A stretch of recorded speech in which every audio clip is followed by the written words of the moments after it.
She was worth $3 billion. She wore a dress that cost more than most people's houses. And she was kneeling in a filthy gutter, in the pouring rain, holding a homeless girl like her life depended on it. The billionaire slammed his car door and started running. His Italian leather shoes splashed through puddles. His cashmere coat was soaked within seconds. He didn't care. Because something was wrong. Something was terribly, terribly wrong. In 15 years of marriage, he had never seen his wife cry. Not once. She was the strongest woman he had ever known. The most composed. The most unbreakable. But right now, under the flickering streetlight of a closed bakery in Manhattan, she was sobbing so hard her whole body was shaking. And she was clutching this dirty, skinny, trembling teenage girl like she was afraid someone would tear her away. He reached them. He grabbed his wife's shoulder. "Catherine, what's happening? Who is this?" His wife looked up at him. Rain and tears streamed down her face.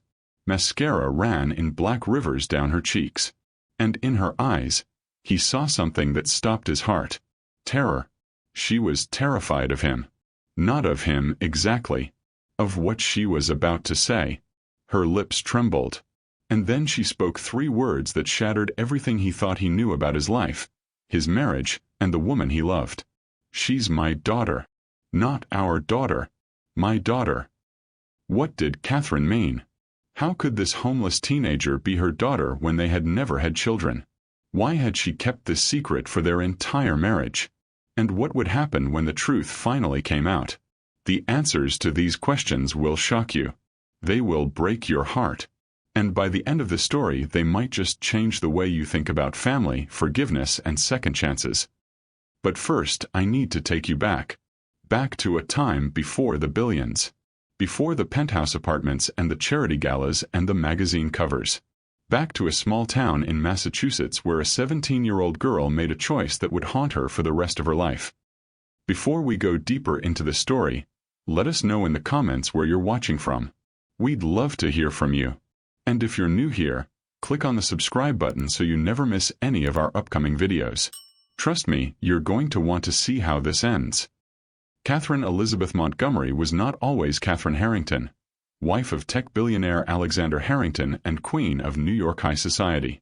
Before the diamonds and the designer dresses, before the charity foundations and the glossy magazine profiles, she was just Katie, a scared 17-year-old girl from a wealthy but cold Massachusetts family, sitting in a clinic bathroom, staring at a positive pregnancy test. The father was her high school boyfriend, a boy named James who played guitar and wrote her poetry and promised they would be together forever. When she told him about the baby, he panicked. He said he wasn't ready to be a father. He said she should take care of it. And when she refused, he disappeared. He transferred to a different school. He blocked her number. He pretended she didn't exist. Katie was alone. She knew she couldn't tell her parents. The Montgomery family had a reputation to protect. They were old money, the kind of family that had buildings named after them and ancestors who came over on the Mayflower. A teenage pregnancy would be a scandal that would follow them for generations. So Katie did something desperate. She hid the pregnancy. She wore baggy clothes. She claimed she was gaining weight from stress about college applications. She applied to schools on the West Coast, planning to defer for a year and figure things out. And miraculously, impossibly, she made it to her 8th month without anyone discovering her secret. But secrets like that can't stay hidden forever. Katie went into labor 3 weeks early. It was a February night, bitterly cold, with snow piling up outside. She was home alone because her parents were at a charity gala in Boston. The contractions started around midnight. She knew she couldn't call an ambulance without her parents finding out. So she called a cab. She told the driver to take her to a hospital 2 towns over, somewhere no one would recognize the Montgomery name. She gave birth alone, without any family by her side, at 4:47 in the morning. The baby was a girl. Perfect. Beautiful. 7 pounds. 3 ounces. Katie held her for exactly 2 hours and 14 minutes. She counted every second. She memorized every detail of her daughter's face. The tiny nose. The rosebud mouth. The eyes that were still that newborn shade of dark blue but would later turn gray, the same gray as Katie's own eyes. And then the adoption counselor came into the room with papers and a gentle smile and said, "It's time." The Montgomery family had arranged everything. They had found a reputable adoption agency. They had selected a family, a kind woman named Sarah Mitchell who had been trying to have children for years. The adoption would be closed. No contact. No trace. It would be as if the baby had never existed. Katie signed the papers with a shaking hand. She kissed her daughter's forehead one last time. And then she watched a nurse carry her baby out of the room and out of her life. She never even got to name her. Katie went home 2 days later. She told her parents she had been staying with a friend. They never questioned her. 3 months later, she left for Stanford University, 3,000 miles away from the hospital where she had given birth. She threw herself into her studies. She graduated with honors. She moved to New York City and started working in finance. She transformed herself from Katie Montgomery into Catherine Montgomery, polished and perfect and utterly in control.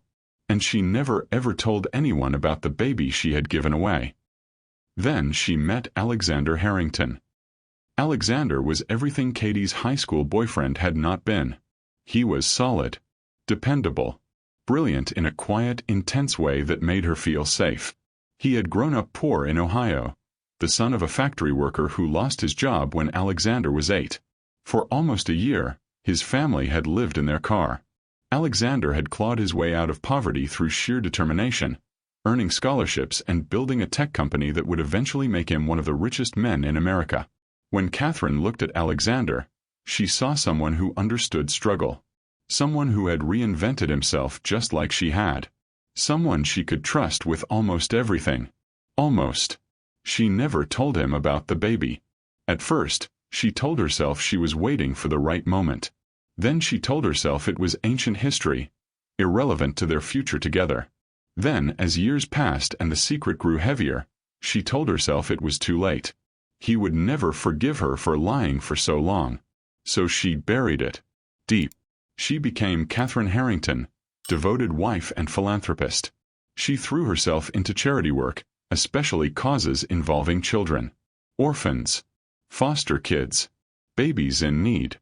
It was her penance, she thought. Her way of making up for the daughter she had abandoned. And if she sometimes woke up at 3 a.m, heart pounding, thinking about a little girl she had never gotten to know, she never told anyone. Not even Alexander. Meanwhile, 1,000 miles away, a woman named Sarah Mitchell was raising that little girl. Sarah had wanted children her whole life. She had married young, eager to start a family, but her husband left her after 5 years when the doctors confirmed she couldn't conceive. She was 32, divorced, and alone when she applied to adopt. When the agency called to say they had matched her with a newborn baby girl, Sarah cried for an hour straight. She named the baby Grace because she felt that motherhood, after all those years of hoping, was a gift of grace. For the first few years, everything was beautiful. Sarah worked hard as a nurse to provide for Grace. She read her bedtime stories every night. She threw elaborate birthday parties with homemade cakes and balloons. She loved that little girl with every fiber of her being. But life has a way of breaking even the strongest people. When Grace was 6, Sarah met a man named Danny. He was charming at first. Helpful. He fixed things around the apartment and brought Grace presents. Sarah, lonely for adult companionship, fell for him quickly. They moved in together after just 4 months. At first, Sarah thought she had finally found the complete family she had always dreamed of. Then Danny lost his job. Then he started drinking. Then the hitting started. Sarah knew she should leave. She knew she was putting Grace in danger. But Danny had slowly, systematically isolated her from everyone who might have helped. He controlled the money. He monitored her phone. He told her no one else would ever want her. By the time Grace was 10, Sarah had become a ghost of the woman she used to be. And Grace had become a survivor. Grace learned to read Danny's moods like weather patterns. She learned which floorboards creaked and would wake him up. She learned to make herself small and invisible when his temper flared. She learned to comfort her mother after the beatings, to clean wounds and make excuses to teachers who asked too many questions. She grew up fast. Too fast. And somewhere along the way, the little girl who used to believe in fairy tales became a teenager who believed in nothing at all. The breaking point came when Grace was 14. Danny came home drunk and angry, angrier than usual. He went after Sarah with a ferocity that was different from before. Grace watched from the hallway as her mother fell to the floor and didn't get up. Something snapped inside her. She grabbed a frying pan from the kitchen and hit Danny across the back as hard as she could. He turned on her with murder in his eyes. But the blow had given Sarah enough time to reach her phone. The police arrived before Danny could do any more damage. Danny was arrested. The trial was brutal, but he was convicted and sentenced to 8 years in prison. Sarah and Grace were finally free. But freedom came too late for Sarah. The years of abuse had taken their toll on her body. She developed chronic pain that made it impossible to work full shifts at the hospital. She lost her job. They lost their apartment. And then, just before Grace's 16th birthday, Sarah was diagnosed with pancreatic cancer. The doctors gave her 3 to 6 months. It was during those final weeks that Sarah told Grace the truth about her adoption.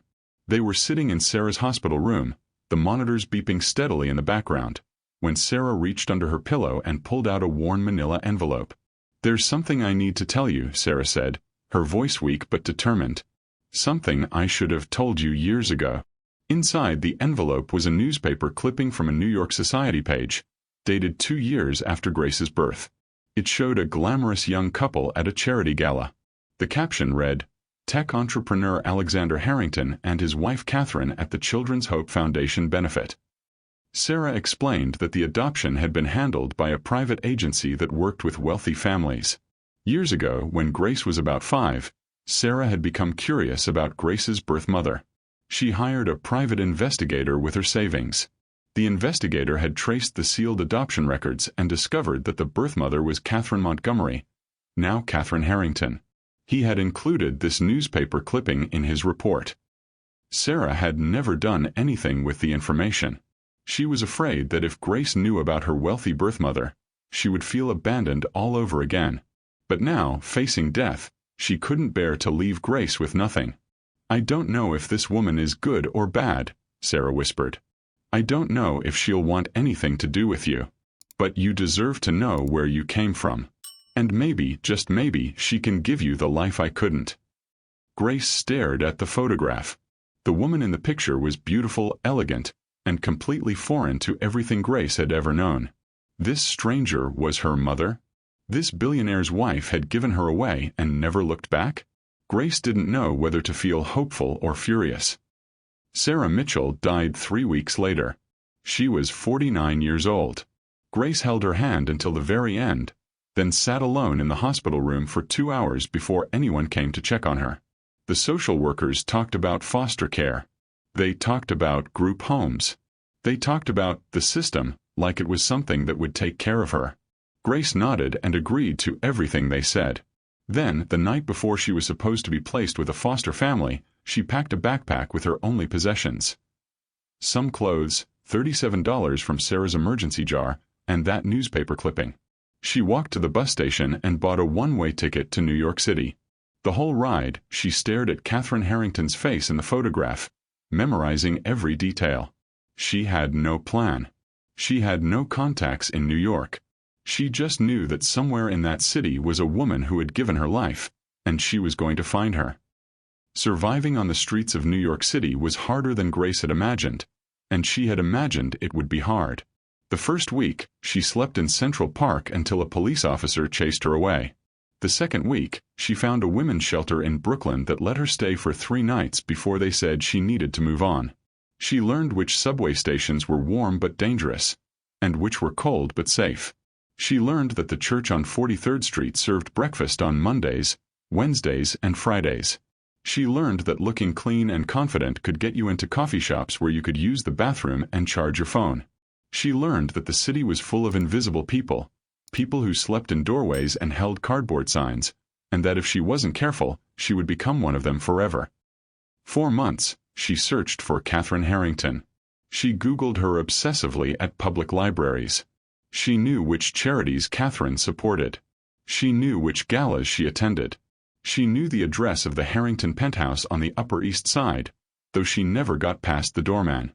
Once, she waited outside a hotel where she knew a charity event was being held, hoping to catch a glimpse of the woman who had given her away. But there were crowds and security guards and flashing cameras, and Grace lost her nerve. She went back to the streets. She ate from garbage cans. She got thinner and dirtier. She started to forget what it felt like to sleep in a bed. By the time November came around, Grace had been in New York for almost 2 years. She was 18 years old, though she looked younger because of how malnourished she was. She had stopped believing that finding Catherine would change anything. She had stopped believing in much of anything at all. And then, on a cold, rainy night, everything changed. Catherine Harrington had just left a charity gala at the Metropolitan Museum of Art. The event had honored her work with homeless youth, which was ironic given what was about to happen. Her driver was waiting at the curb, but Catherine asked him for a moment. She needed air. The gala had been suffocating in a way she couldn't explain. All those speeches about saving children felt like accusations. She had spent 17 years trying to atone for the child she hadn't saved, her own daughter, and it never felt like enough. She walked down the block, not caring that the rain was ruining her designer dress. The street was nearly empty. Most people had sense enough to stay inside on a night like this. But as Catherine passed a closed bakery, she noticed a figure huddled under the awning. It was a girl, maybe 18 or 19, sitting on the wet pavement with her knees drawn up to her chest. Something about her made Catherine stop. She couldn't explain it later when she tried. It wasn't that the girl looked particularly helpless. There were homeless people all over the city, and Catherine had trained herself not to stare.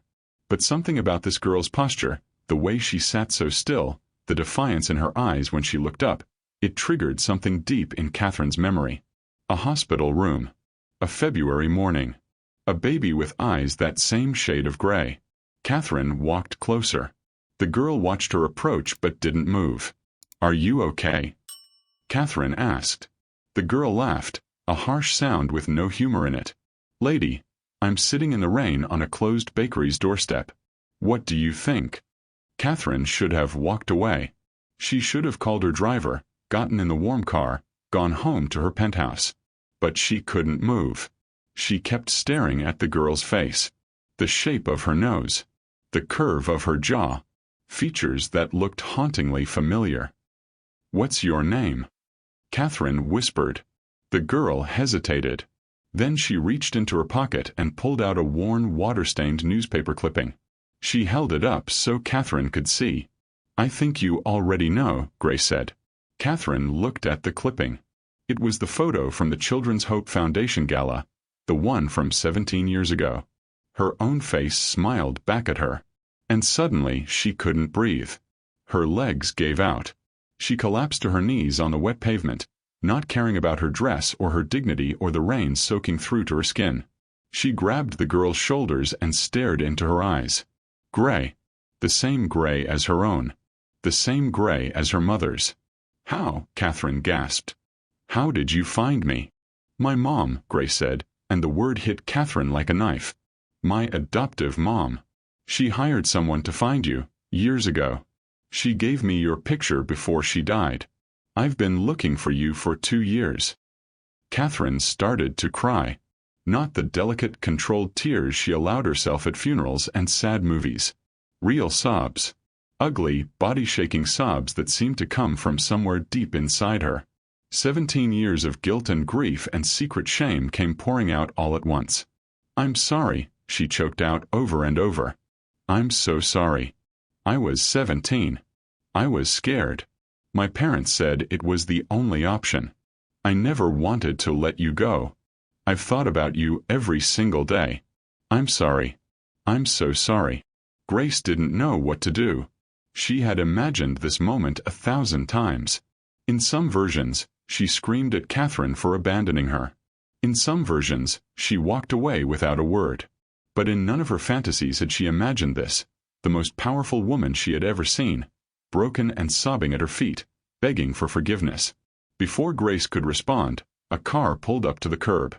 The door opened and a man got out. He was tall, with silver-streaked dark hair and the kind of commanding presence that made people stop and stare. He ran toward them, his expensive coat flapping in the wind. "Catherine, what's happening? Who is this girl?" He reached them and grabbed Catherine's shoulder, trying to lift her from the ground. But Catherine wouldn't let go of Grace.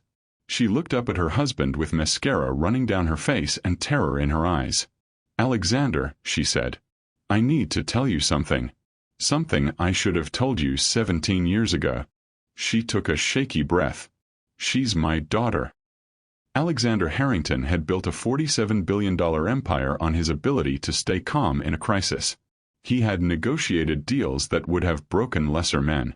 He had stared down hostile takeovers and market crashes and every kind of professional disaster imaginable. But nothing in his life had prepared him for this moment. He stood in the rain, looking at his wife of 15 years, and realized he didn't know her at all. "What do you mean, your daughter?" His voice was dangerously quiet. "We don't have children. We've never had children. Before you," Catherine whispered. "Before I met you. I was 17. I got pregnant. My family made me give her up for adoption. I never told anyone. I never told you." The silence that followed was worse than any explosion. Alexander stood perfectly still, rain dripping from his hair, processing what he had just heard. 15 years of marriage. 15 years of trusting this woman with his heart, his secrets, his entire life. And she had been hiding this? Grace watched the emotions flicker across his face. Shock, disbelief, anger, something that might have been grief. She had seen those same emotions on enough faces to recognize them. She pulled away from Catherine and started to stand. "Look, I shouldn't have come here. This was a mistake. I'll go." "No." Alexander's voice stopped her. He wasn't looking at Catherine anymore. He was looking at Grace, really looking at her for the first time. "You're not going anywhere. Not back to the streets. Not tonight." He turned to his wife. "We're going to take this girl somewhere warm and dry. And then you're going to tell me everything. Everything. Catherine. From the beginning." He helped both women to their feet. He guided them to the car, opening doors and giving instructions to his confused driver. And as they drove through the rain-slicked streets of Manhattan toward the Harrington penthouse, nobody spoke. The penthouse was overwhelming. Grace had never seen anything like it. Floor-to-ceiling windows overlooking Central Park. Marble floors. Art that probably cost more than her adoptive mother had made in her entire life. A housekeeper appeared with towels and dry clothes, asking no questions. Grace was shown to a guest room that was bigger than the apartment she had grown up in. She took a hot shower, the first real shower she'd had in weeks. She put on the silk pajamas someone had laid out for her. And then she sat on the edge of a bed that felt like sleeping on a cloud and wondered if she was dreaming. Meanwhile, in the master suite, Catherine told Alexander everything. The pregnancy at 17. The pressure from her parents. The adoption. The 2 hours and 14 minutes she had spent holding her baby before giving her away. The 17 years of guilt and grief and charitable work that never quite filled the void. Alexander listened without interrupting. His face was unreadable. When she finished, the silence stretched between them like a chasm. "Why didn't you tell me?" he finally asked. "When we first started dating. When we got engaged. When we got married. Why didn't you ever tell me?" Catherine's voice broke. "Because I was ashamed. Because I thought you would see me differently. Because I was afraid you wouldn't want someone so broken." Broken. Alexander shook his head. "Catherine, I grew up homeless. I know what it's like to feel ashamed of your past. I would never have judged you for what happened when you were 17. "I know that now," she whispered. "I think I've always known it.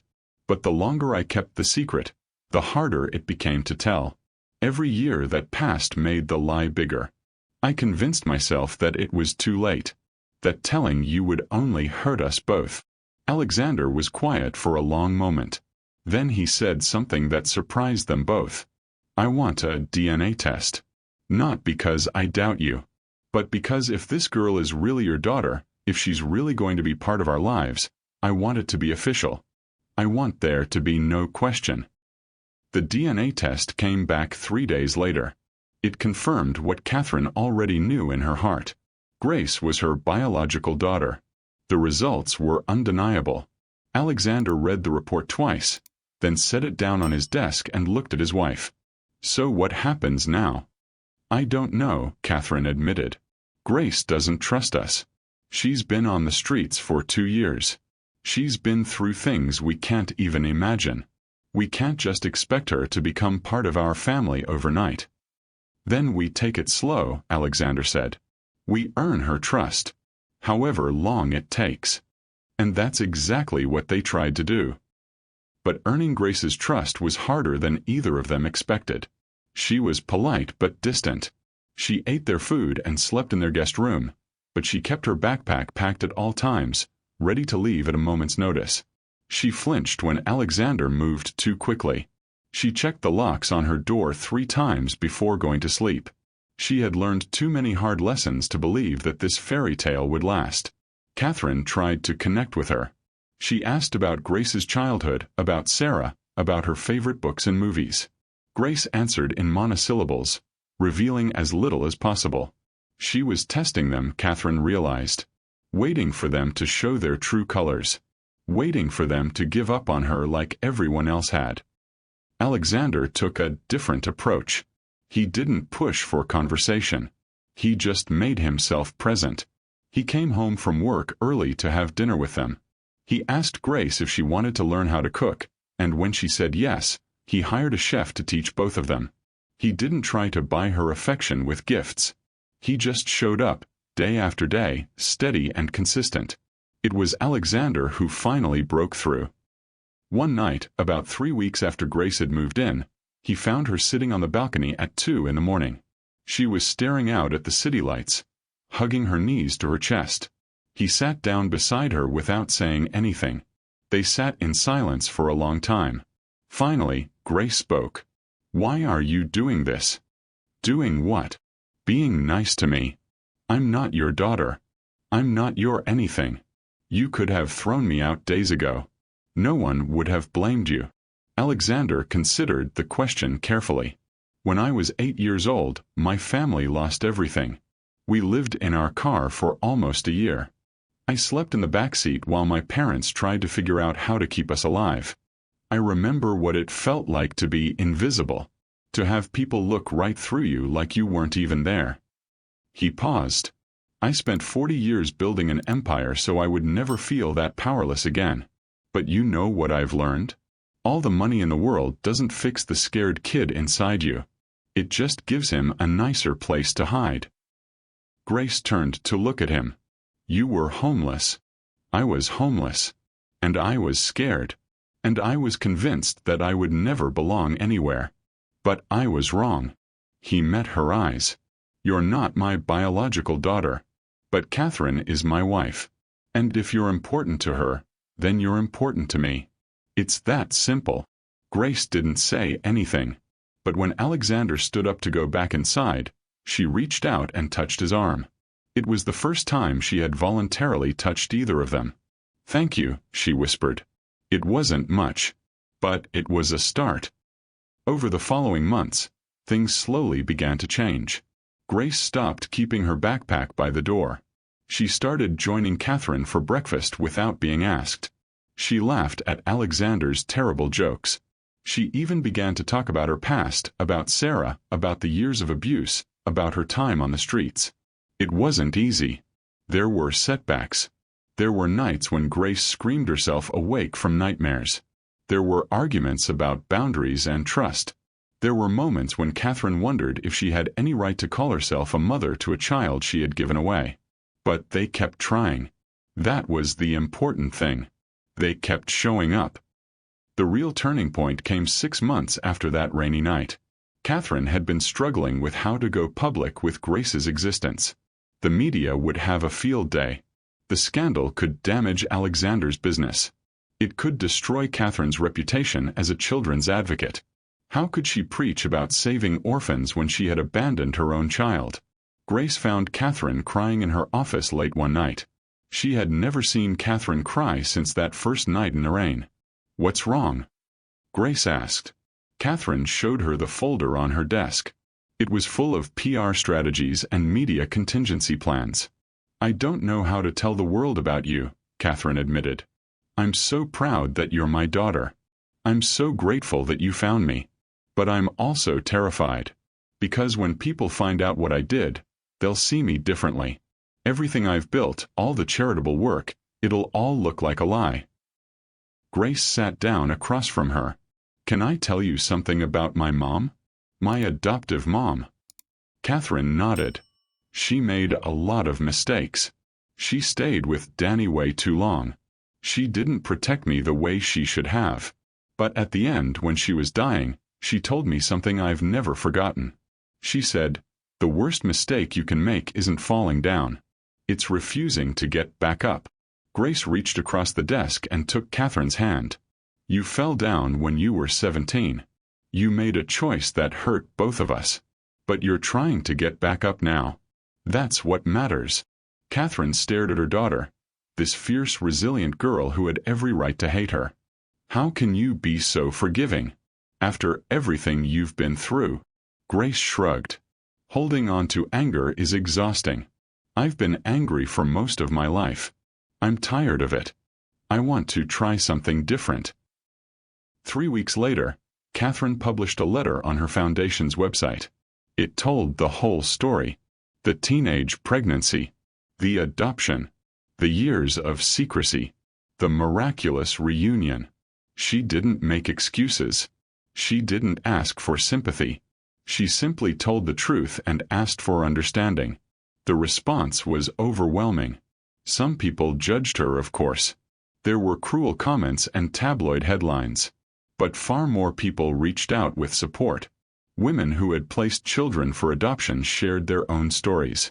Adoptees who had reunited with birth parents offered encouragement. Mothers who had made impossible choices said Catherine's honesty helped them feel less alone. Alexander, meanwhile, made a decision of his own. He announced that he was stepping back from day-to-day leadership of his company. The official explanation was that he wanted to focus on philanthropy. The real reason was simpler. He wanted to be present for his family. He had spent decades building an empire. Now he wanted to build something more important. He and Grace started volunteering together at the same shelter where Catherine had found her. Every Saturday morning, they served breakfast to people who reminded Grace of who she used to be. Alexander learned the names of regular guests. He listened to their stories. He started funding job training programs and transitional housing, not from a boardroom but from the ground level. 1 year after Grace came into their lives, the Harrington family gathered for a quiet celebration.